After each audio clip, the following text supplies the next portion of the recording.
दोस्तों नमस्कार, आप सभी का स्वागत है। तो दोस्तों चलिए, कल साइंस में बात करी थी हमने सबसे लास्ट में मेल्टिंग पॉइंट यानी गलनांक के बारे में। अब आगे उसी से आगे कंटिन्यू करेंगे। तो दोस्तों अब आपको आगे नेक्स्ट हेडिंग डालनी है मिश्रणों का पृथक्करण यानी सेपरेशन ऑफ मिक्सचर, यानी मिक्सचर का सेपरेशन कैसे करेंगे। तो दोस्तों पहले मैं आपको बता दूं कि जो हमारा मिश्रणों का पृथक्करण होता है वो देखो, हमारे पास पहले मिश्रण 3 तरह के होंगे। कितने तरह के होंगे? 3 तरह के। पहला कौन सा होगा? मिक्सर ऑफ 2 सॉलिड यानी 2 ठोस का मिश्रण। आपके पास दूसरा मिश्रण होगा mixer of A solid and a liquid यानी एक ठोस एवं एक द्रव का मिश्रण। और दोस्तों आपके पास तीसरा मिश्रण होगा 2 द्रवों का मिश्रण यानी मिक्सर ऑफ 2 लिक्विड।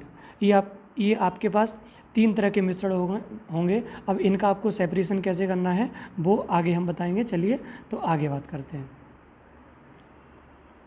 चलिए दोस्तों, आपको समझ में आया होगा। तो आप क्या करेंगे, सबसे पहले नंबर 1 हेडिंग डालेंगे मिक्सर ऑफ 2 सॉलिड यानी 2 ठोस का मिश्रण। क्या? 2 ठोस का मिश्रण। इसको आप इसका सेपरेशन कैसे करेंगे यानी इनका पृथक्करण कैसे करेंगे ये समझना है हमें आगे। तो आप इसमें आप नंबर ए हेडिंग डालेंगे उचित विलायक का प्रयोग करके। किसका प्रयोग करके? उचित विलायक का प्रयोग करके। तो दोस्तों इसमें आपको समझना है उचित विलायक का प्रयोग करके आप 2 मिश्रणों को कैसे अलग करेंगे। आपको मैंने बता दिया कि यहाँ पे मिश्रण दोनों कैसे होंगे, मिक्सर ऑफ 2 सॉलिड यानी 2 ठोसों का मिश्रण होगा। उसके बाद नंबर ए आपको हेडिंग डालनी है उचित विलायक का प्रयोग करके। फिर आप समझिए, यदि जैसे ये सैंड और NaCl यानी सैंड में क्या होती है, मिट्टी और पानी है, यानी मिट्टी और नमक का मिश्रण है। आपके पास क्या है दोस्तों? मिट्टी और नमक का मिश्रण है। तो देखो आप देख रहे हैं ये भी सॉलिड है, ये भी सॉलिड है, यानी ये भी ठोस है, ये भी ठोस है। तो इन दोनों का आप सेपरेशन कैसे करेंगे, इन दोनों को अलग कैसे करेंगे। तो दोस्तों आप इसमें क्या मिलाएंगे, कोई विलायक मिलाएंगे। तो विलायक आपने क्या मिलाया? पानी। क्या मिलाया? पानी मिलाया। तो आप जानते हैं कि जो हमारा NaCl यानी नमक होता है वो क्या हो जाएगा, पानी में घुल जाएगा। लेकिन जो मिट्टी यानी जो सैंड होती है वो पानी में नहीं घुलेगी। फिर आप क्या करेंगे, इन दोनों को यानी मिट्टी और नमक का मिश्रण था, इसको आपने किसी विलायक यानी पानी में आपने घोला तो क्या होगा, नमक घुल जाएगा लेकिन मिट्टी नहीं घुलेगी। फिर उसे आप फिल्टर पेपर की सहायता से अलग कर लेंगे तो आपको मिट्टी अलग हो जाएगी और आपका नमक अलग हो जाएगा। तो दोस्तों आपको ये चीज़ समझ में आई होगी। चलिए आगे बात करते हैं। चलिए दोस्तों आगे बात करेंगे। अब आपको नंबर 2 समझना है। आपको नंबर 2 क्या समझना है दोस्तों? नंबर 2 है सल्फर और सैंड यानी सल्फर और मिट्टी। सल्फर और मिट्टी को दोस्तों कैसे अलग करेंगे, इसमें भी आप इसे भी किसी विलायक में घोलेंगे और उस विलायक का नाम क्या है? हेक्सेन। क्या नाम है? हेक्सेन, जिसे क्या बोलते हैं? CS2। क्या बोलते हैं? CS2। ऐसे ही दोस्तों नेक्स्ट है शुगर और सैंड यानी चीनी और मिट्टी, यानी चीनी और मिट्टी का यदि मिश्रण है उसे आप अलग कैसे करेंगे, किसी विलायक का प्रयोग करके अलग करेंगे। चलिए दोस्तों आपको यहाँ तक समझ में आया होगा। अब आपको दोस्तों नंबर बी हेडिंग डालनी है ऊर्ध्वपातन। क्या डालनी है? नंबर बी हेडिंग क्या डालनी है दोस्तों आपको? ऊर्ध्वपातन। नंबर बी पे आपको हेडिंग डालनी है ऊर्ध्वपातन। अब ऊर्ध्वपातन के द्वारा कैसे अलग करेंगे, जैसे आप समझिए, जैसे हमारा NaCl यानी नमक और अमोनियम क्लोराइड का मिश्रण है। क्या है? अमोनियम क्लोराइड का मिश्रण है। तो इसे आप किसके द्वारा अलग करेंगे दोस्तों? इसे ऊर्ध्वपातन के द्वारा गर्म करेंगे, इसे आप ऊर्ध्वपातन के द्वारा अलग करेंगे। यदि नमक और अमोनियम क्लोराइड का मिश्रण है तो आप जैसे ही दोस्तों इसे हीट करेंगे तो क्या होगा, जो हमारा अमोनियम क्लोराइड होगा वो सीधे किस में बदल जाएगा? वाष्प में बदल जाएगा। वो लिक्विड में बदलता नहीं है। कल मैंने आपको बताया था ऊर्ध्वपातन के उदाहरण में, आपको बताया था तो आपको याद होगा। तो दोस्तों इस तरह से यानी ऊर्ध्वपातन के द्वारा नमक और अमोनियम क्लोराइड के मिश्रण को अलग किया जा सकता है। चलिए दोस्तों अब आपको नंबर 3 हेडिंग डालनी है, नंबर सी हेडिंग डालनी है चुंबक का प्रयोग करके। किसका प्रयोग करके? चुंबक का प्रयोग करके दो सॉलिड यानी 2 सॉलिड मिश्रणों को कैसे अलग करेंगे। तो दोस्तों चुंबक का प्रयोग करके कैसे, आप जानते हैं स्क्रैप आयरन और सैंड, यानी आपने देखा होगा जो हमारी वेल्डिंग की दुकानें होती हैं वहाँ पर लोहे के छोटे छोटे टुकड़े गिर जाते हैं, रेत में मिल जाते हैं, मिट्टी मिल जाते हैं, यानी मिट्टी में क्या मिल जाते हैं? लोहे के छोटे छोटे टुकड़े। तो आपने देखा होगा कि वहाँ पर छोटे छोटे बच्चे आकर के और उनके पास एक मतलब छड़ी टाइप होती है, उसमें नीचे चुंबक होती है, तो वो उसे मिट्टी में जाके घुमाते हैं, इधर उधर घुमाते हैं। तो क्या होता है, जो लोहे के छोटे छोटे कण होते हैं वो किस पर चिपक जाते हैं दोस्तों? उस चुंबक पर चिपक जाते हैं। तो इस तरीके से हम चुंबक का प्रयोग करके स्क्रैप आयरन और सैंड यानी मिट्टी और लोहे को दोस्तों अलग किया जा सकता है। तो चलिए दोस्तों, आपको यहाँ तक समझ में आया होगा। अब आगे बात करेंगे। अब आगे आपको दोस्तों नंबर 2 हेडिंग डालनी है। अब आपको नंबर 2 हेडिंग डालनी है, mixture of A solid and a liquid, यानी एक ठोस और एक लिक्विड। अब जो हमारे पास मिश्रण होगा उसमें एक तो ठोस होगा और दूसरा क्या होगा, एक लिक्विड होगा। यानी एक तरल, एक क्या होगा, द्रव होगा और एक हमारा ठोस होगा। तो दोस्तों आप उनको अलग कैसे करेंगे। अब आप इसमें नंबर ए हेडिंग डालेंगे, फिल्टरन द्वारा। किसके द्वारा, फिल्टरन द्वारा। तो फिल्टरन द्वारा आप इसको अलग करेंगे। लेकिन इसमें आपको कंडीशन याद रखनी है। इसमें कंडीशन क्या है दोस्तों, जो ठोस यानी जो हमारा सॉलिड है वो द्रव में अविलय होना चाहिए। कैसा होना चाहिए, अविलय होना चाहिए। जो हमारा ठोस है वो द्रव में घुलना नहीं चाहिए। जो हमारा ठोस है वो क्या नहीं होना चाहिए, द्रव में घुलना नहीं चाहिए। चलिए दोस्तों, इसमें एग्जाम्पल की बात करेंगे तो जैसे मिट्टी और पानी, क्या, अब एक ठोस है और एक क्या है, लिक्विड है, एक द्रव है। और आप जानते हैं मिट्टी कभी पानी में घुलती नहीं है। तो दोस्तों इसे आप किसके द्वारा ये अलग करेंगे, फिल्टरन के द्वारा। दूसरा है चौक और H2O, यानी चौक और पानी। यानी चौक जानते हैं आप, जो चौक होता है हमारा, चौक और पानी का आप मिश्रण लेंगे। देखो ये ठोस है और ये क्या है, द्रव है। और चौक कभी पानी में घुलता नहीं है, तो इसे भी आप किसके द्वारा अलग करेंगे, फिल्टरन के द्वारा। और अगला है गटर वाटर। क्या होता है, गटर वाटर। तो दोस्तों आप गटर वाटर को भी किसके द्वारा अलग करेंगे, फिल्टरन के द्वारा। चलिए दोस्तों, अब आपको नेक्स्ट हेडिंग डालनी है नंबर बी। इसमें जो हमारा नंबर 2 वाला है, नंबर 2 में बी हेडिंग डालनी है आपको, अभिकेंद्रण द्वारा। किसके द्वारा, अभिकेंद्रण द्वारा, यानी सेंट्रीफिकेशन द्वारा।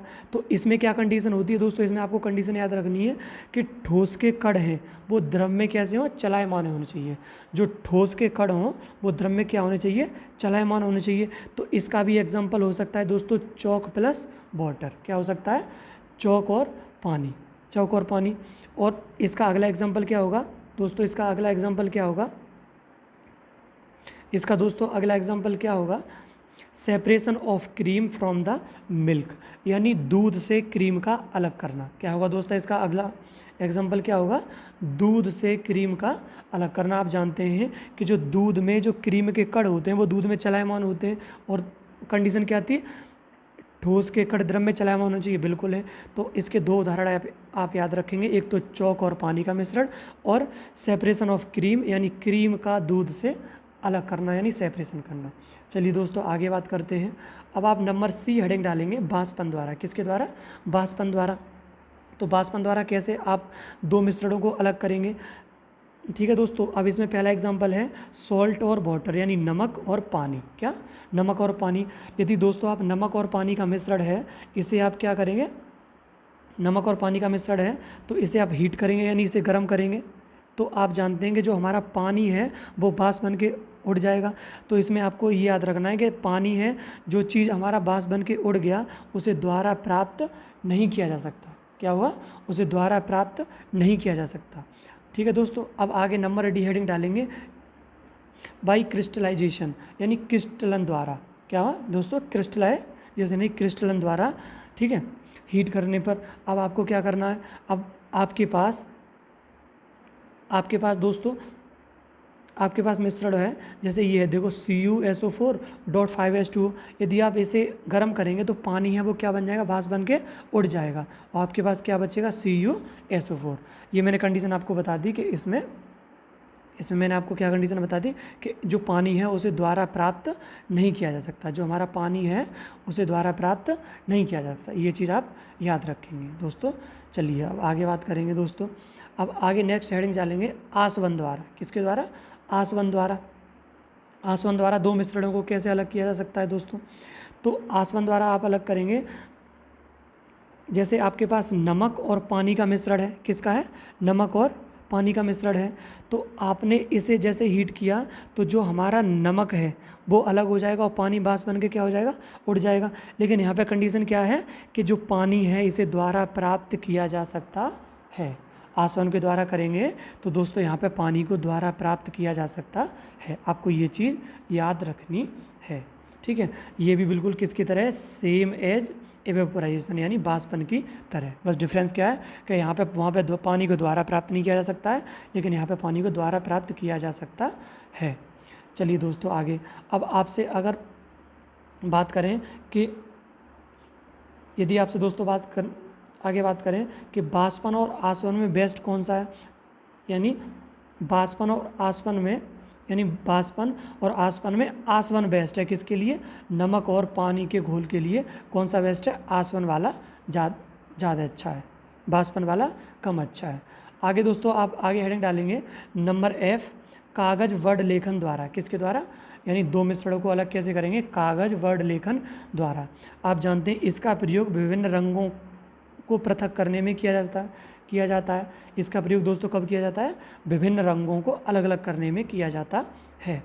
आगे जैसे आप जानते हैं जो हमारा ब्लैक इंक होती है इसमें विभिन्न कलर प्रेजेंट होते हैं, जो हमारी ब्लैक इंक होती है उसमें क्या होता है, विभिन्न प्रकार के कलर प्रेजेंट होते हैं। तो दोस्तों इसे हम किसके द्वारा पृथक किया जा सकता है, कागज वर्ड लेखन विधि द्वारा। चलिए अब आगे बात करते हैं दोस्तों। अब आप नंबर 3 और लास्ट हेडिंग डालेंगे, मिक्सचर ऑफ टू लिक्विड, यानी दो द्रवों का मिश्रण। अब क्या है दोस्तों, दो द्रवों का मिश्रण है, उसे आप पृथक कैसे करेंगे, तो इसमें पहला है आपका भर्जन आसवन द्वारा, किसके द्वारा, भर्जन आसवन द्वारा। और दूसरा कौन सा है, by using the separation of funnel, यानी जो हमारी कीप होती है, यानी आप जानते हो फनल होती है, यानी फनल का यूज करके, by using the separation of funnel, यानी फनल का यूज करके, ये आपको अभी समझ में आ जाएगा। इसमें दोस्तों आपको कैसे क्या करना है, आपको याद रखना है कि इसका प्रयोग उन द्रवों के लिए किया जाता है, इसका प्रयोग उन द्रवों के लिए जब दोनों लिक्विड एक दूसरे में क्या हो, घुले हों, यानी बिले हों, एक दूसरे में क्या हो, बिले हों। जैसे आप जानते हैं एल्कोहल और वाटर, यानी शराब और पानी का मिश्रण है, यदि आप उसे अलग करोगे तो दोस्तों किसके द्वारा करोगे, भर्जन आसवन के द्वारा, किसके द्वारा, भर्जन आसवन के द्वारा। दूसरा है एसीटोन प्लस H2O, यानी एसीटोन और H2O। और तीसरा है दोस्तों वायु में गैसों का पृथक्करण, यानी वायु से गैसों का पृथक्करण। यदि आपको वायु से गैसों का पृथक्करण करना है तो वो भी आप किसके द्वारा करोगे दोस्तों, भर्जन आसवन के द्वारा, किसके द्वारा करोगे, भर्जन आसवन के द्वारा। तो दोस्तों भर्जन आसवन के द्वारा कैसे होता है, देखो इस तरह का ये होता है, आपने देखा होगा 12th में केमिस्ट्री पढ़ी होगी। देखो आप क्या होता है कि नीचे की तरफ तो हाई टेम्परेचर होता है और ऊपर की तरफ क्या होता है, लो टेम्परेचर होता है। तो इस तरीके से आप दो द्रवों को जो दोनों एक दूसरे में विलय हों उनको आप क्या करो, इसमें भर के और आप नीचे की तरफ हाई टेम्परेचर ऊपर की तरफ लो टेम्परेचर करके दोनों द्रवों को अलग अलग किया जा सकता है। क्या किया जाए, दोनों द्रवों को अलग अलग किया जा सकता है। दूसरा मैंने क्या बताया दोस्तों, by using the separation funnel, जो हमारी पृथक्करण फनल होती है उसके द्वारा। तो जब दोनों लिक्विड, इसमें आपको समझना है दोस्तों, जब दोनों लिक्विड एक दूसरे में अविलय हों, यहाँ पे विलय थे, यहाँ पे क्या थे, विलय थे, लेकिन यहाँ पे क्या हो, जब दोनों लिक्विड एक दूसरे में अविलय हों तो उनको कैसे करेंगे, उनको अलग कैसे करेंगे, फनल का, by using the separation of the funnel, यानी फनल पृथक्करण का प्रयोग करके।